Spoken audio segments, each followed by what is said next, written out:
नमस्ते मित्रांनो. मागील भागात आपण पाहिले चंदू अण्णा आबाला म्हणतात, आबा मीटिंगला बे आला नाहीसा, नावांनाव साऱ्यातनंच अंग काढून घ्यायचं ठरवलंय की काय? आता पुढे. आता मीटिंग कवा घेतलीसा त्याचा बी पत्त्या नाही. घ्या खरं, सगळ्याचा योकच उरूस होऊ दे. आबाच्या बोलण्यावर चंदू अण्णा मीटिंगचं सांगायला लागला. तसं ठरलंय आणि पांडू गेलाय की ह्यांच्या संग. तसा तो काय करतोय? मीटिंगला सारं ठरलंय, खरं नंतरच्यानं बाचाबाची होती या.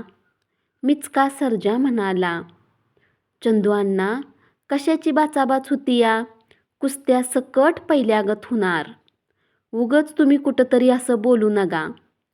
अर्ध्या शब्दानंच गाव बिघाडलंय. मनात नसलं ते मनात आणून दुसरी देत्यात त्यानंच फेंदारतंय सारं. आता मग आमासनी कापडं काढाय पाहिजेत. अर गावात औषधाला पैलवान आहे का? आबाच्या बोलण्यावर सारीच हसायला लागली. आपल्या गावचं मैदान. खरंच एकही गावचा पैलवान नव्हता. हसता हसता सारीच थांबली. रोज झांजड पडली की तालमी गरजायच्या. प्रत्येक घरात पैलवान. अण्णाप्पा वस्ताद. आबानं गाव जमा करून लाल माती आणली. पदरची जागा तालमीसाठी दिली. अण्णाप्पानं बरंच नाववालं पैलवान तयार केलं होतं. कोल्हापूरला पोरं खेळायसाठी म्हणून राहिलीत. जिल्ह्यात गावचं नाव केलं.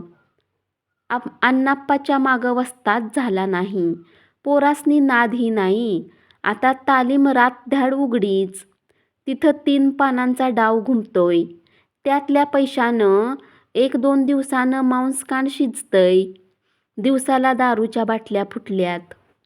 आबानं शिव्या दिल्या. पोरासनी नि पोरांच्या बासनी बी राग आला.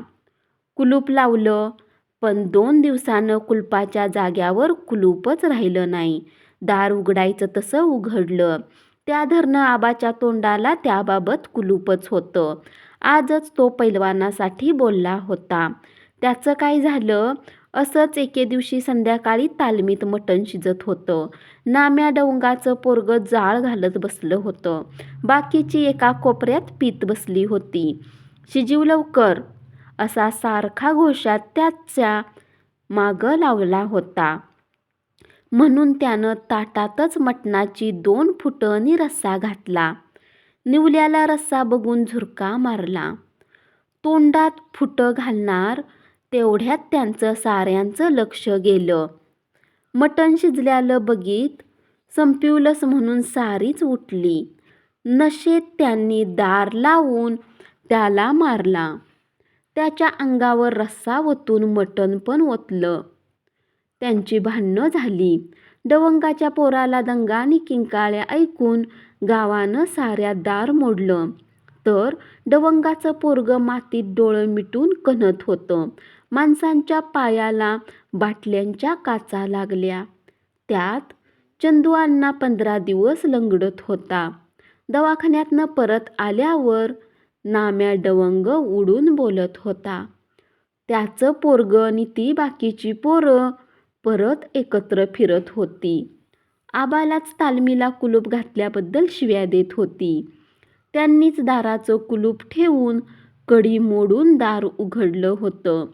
7वीच्या वर्गात असणारी पोरं त्यांच्या स्टारच्या तंबाखूच्या पुड्या खेळतानाही पुरवायला होती. साऱ्यांनाच सारं आठवलं. आबा म्हणाला, गप्प का र? काय बोलायचं आबा? गेलं आमचं दिस. सारं मेल्यागतीनं झालंय.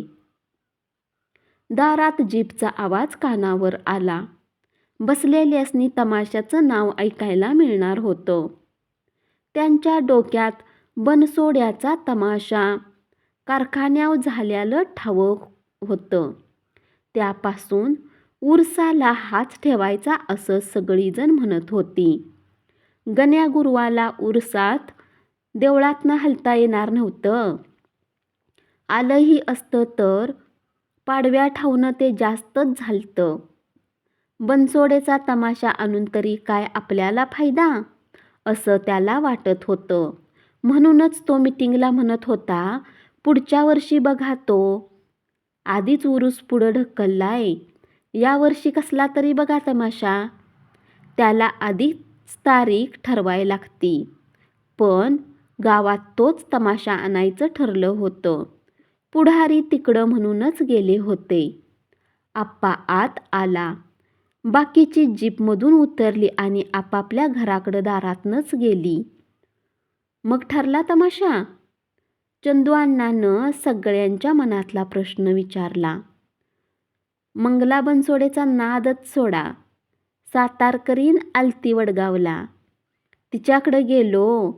चुकून तारीख रिकामी, खरं तिची बी सुपारी मोठी. बनसोडेचं काय झालं? गण्या गुरवाची काळजी मिटल्यागत झालं. बाळ्याचा हिरमोड झाला. निसर्जाला कसंसच वाटलं. तारीखच नाही होय. पुढला तरी येईल का? गण्या गुरव म्हणाला. आप्पा म्हणाले, ते आता कसं सांगणार? 2 महिने आधीच सांगायला पाहिजेल असतंय. यावर मिचका सर्जा म्हणाला, जायाचं काय तिचं बोलणं बाळ्या. आर बॅरिस्टरागत बाई बोलतीया. मी नव्हतो होय फॅक्टरीवर. आवाजच न्यारा बाईचा. माणूस कोणचा बी असू दे, गारच होणार. बाळ्यानं मिचक्या सर्जाला आठवण करून दिली. मग सातारकरीन तरी काही कमी हाय म्हणतोस वय? आप्पा बाळ्याला म्हणाला, आता तिची बी सुपारी लय हाय म्हणताय नवं. चंदू अण्णा म्हणाला, मग काय करायचं? आधीच उरसाचं दिवस आखरीवर आल्यात. ठरिवला त्योच. मोठा पुढारी होता नवं. चंदू अण्णानं पांडू पाटलाला उद्देशून विचारलं. होता की. रात्रीच ठरलं होतं म्हटल्यावर. आप्पा म्हणाले, नाही तर उद्या तुमचं तुम्ही ठरिवलंसा बघा म्हणून मोकळा व्हायचा. आबा बऱ्याच वेळानं बोलला आणि चंदू अण्णा म्हणाला, तसा त्याला मोकळा सोडायचा नाही. उगत सोग्यात मोकळा का असना घ्यायचाच. म्हणजे शिंग हलवली तरी तेवढा उपयोग होत नाही.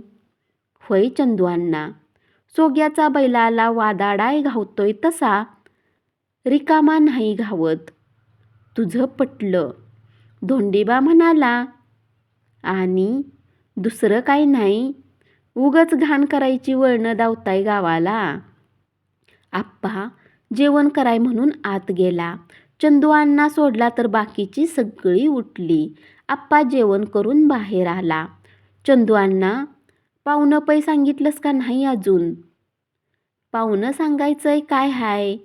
पोराला सांगितलं की तासाभरात फोनवरनं सारं पाहुणं सांगून खाल्लास. कशाला फिरत बसायचं पहिल्यागत? चंदू अण्णा म्हणाला. मोटारीच्या फ्युजा काढल्यात. थकीत म्हणून आता फोनच्या वायरी कवा काढत्यात बघूया. आप्पा विनोद म्हणून बोलला. गावात फोन आल्यापासून घराघरात रिंग घणांतिया. एका घरात दोघा भावांचं 2-2 फोन. कोणती रिंग होतीया तीच कळत नाही. सारीच गडबडत्यात. मग काय म्हणतोय पांडू पाटील? चंदू अण्णा पानाला चुना लावीत बोलला. काय म्हणणार? ढालगावला जाऊया म्हणीत होता. आप्पा म्हणाले, का? ह्यो ठरलेला वंगाळ हाय वय? वंगाळ आणि चांगला. मी म्हणतोय म्हणून विरोध. त्या काय नाचत नाही त्या वय? हे बघ, माणसं रातभर तटली म्हणजे बास. उगच ढालगाव नि ढोलगाव करीत गावाला खर्चात पाडायचं कशाला म्हणतोय? बरोबर. त्याला जिथं तिथं विरोध करशील तर म्हणाव चेअरमनपद बी जाईल. कुणामुळं चेअरमन आहे आणि डेअरी चेअरमन दुसरा आणि ह्याचाच तोरा. उरूस तोंडावर आलाय. कारखान्याचा बिलाचा धूरच त्यात डेअरीची बिलं म्हणत 2-2 झालेली नाहीत. होयच की. सेक्रेटरीला विचारलं नाही सा? त्यो पांडू परवाडला. त्यो तर हवंच हाय.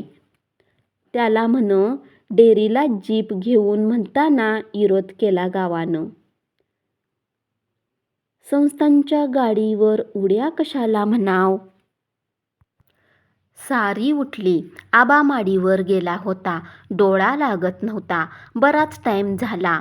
डोळा लागनच ना. चांदणं टपोर पडलेलं. खिडकी उघडल्यावर आत आलं. पण त्याचबरोबर टिटवीचा आवाज त्याच्या कानावर पडला. ती काकुळतीनं वरडत होती. ही आणि बया काय करतीया? तो स्वतःशीच पुटपुटला. थांबून थांबून तिचं चालूच होतं. इथनं मागं ती वराडलीच होती. पण आजच्या गत तिच्या आवाजाकडं ध्यान एवढं गेलं नव्हतं. आजच आपल्याला असं का वाटतंय? खाली बसलेला आवाज मगापासून नको वाटत होता. तो असता तर बरं झालं असतं.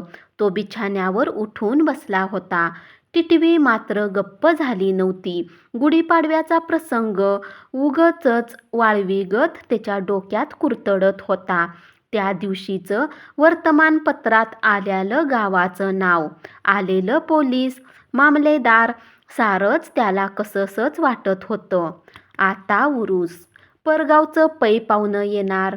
पांडूचा काय भरवसा. त्याच्या डोसक्यात रक्त्या पगूत सरपंचकी भिनलीया. त्यो कवा डाव साधतो याचीच वाट बघतोय. आप्पाचा घात कवा करील ते सांगता याचं नाही. पर आप्पाला बी काय सांगून पटत नाही. आपली चूक झाली. फौजदार हुत्याला पुढारी केला. एकचा एक कशाला नोकरी म्हणलो. तसा आप्पा कमी नाही. मुसलमानावर गाव सोडायची गावानं पाळी आणलेली त्यानं प्रकरण नितळलं होतं. पांडूला गुलाबबाई तरीही फुटला नाही. नाहीतर आज बी त्याला सरपंचकी मिळाली असती. आणि कशाला सरपंचकीच लागतीया. सारा जलम गेला गाव चालिवलं. पांडूचा बा बी हुताच की संग. खरं असं कवा जन्मात आमच्या झालं नाही. वारच न्यारं आलंय. पाडव्यात देव पळवून नेणाऱ्या पोरांची नावं समजल्यात गावभर. खरं त्याचा काय उपयोग. तरी बी ती वर माना करूनच चालत्यात की. आता त्या गौतूला, परसू जगतापाला, गुरविनीच्या पोराला कळना झालंय. पर पांडूच्या इशाऱ्यावर गावभर नाचत्यात. ही पोरं आणि काय वाढून ठेवलंय त्यात त्या देवालाच ठावं. सारीच वाड्यात आल्यावर वाड्यातल्यागत बोलत्यात. गावात निराळच. काय नाही. गावाला उसाचा पैसाच लय झालाय. माणूस त्यानंच माणसाला जुमानीना. गाव सारं चांड झालंय. आबा मोग्यातलं गार पाणी मध्यान रात्रीला प्याला. गाव सारं थंडगार झालं होतं. खिडकी उघडी ठेवून चांदण्याचा येणाऱ्या उजेडावर तसाच बिछाण्यावर झोप नसताना आडवा पडून राहिला. पहाट पहाट जरा डोळा लागला. साऱ्या गावात पाडव्यात देव पळवून नेणारी पोरं कोण ते समजलं गेलं. त्यात दिवसाला एक नाव वाढत होतं. पांडू पाटलाचा पुतण्या उम्या, गौतू कांबळेचा हनम्या, परसू जगतापाचा हंबऱ्या, गुरुवाचं उतम्या. ही शिनजोडीची पोरं. रिकाम टेकडी. घरात कधीही जावावं, खावावं, गावभर हुंडरावं.